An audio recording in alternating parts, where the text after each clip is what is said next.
Man, you were watching a PBS special and you found out that there's all these missing and murder indigenous women and children. And the number Yeah. that came out, 6,000. First question is, were your constituents mad you were watching PBS?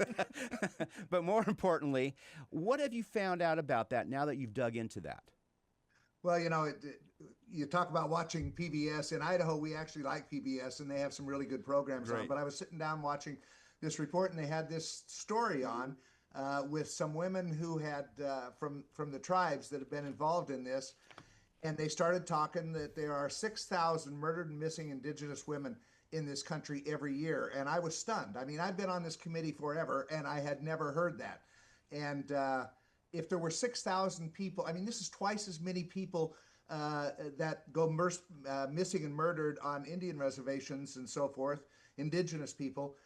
If that's twice as many as died in 9/11, and this happens every year, and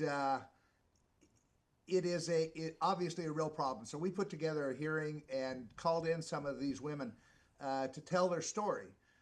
Some of them, one of the most fascinating ones is this woman told her story about how she was a young girl and she was kidnapped and she was held in a house or a cabin or whatever on the reservation, and she was held there for like 6 months. She was abused and raped and everything else, and then they disposed of her by dropping her off the reservation.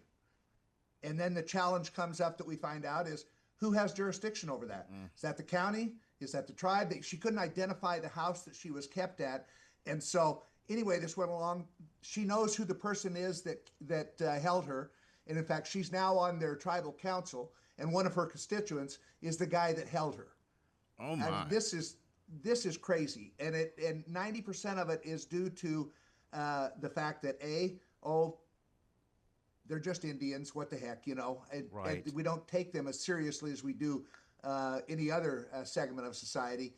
We're taking it seriously, and we're gonna get to the bottom of this. We're gonna get the FBI. I noticed that Pam Bondi just surged a whole bunch of FBI agents to reservations to address this issue and see what needs to be done.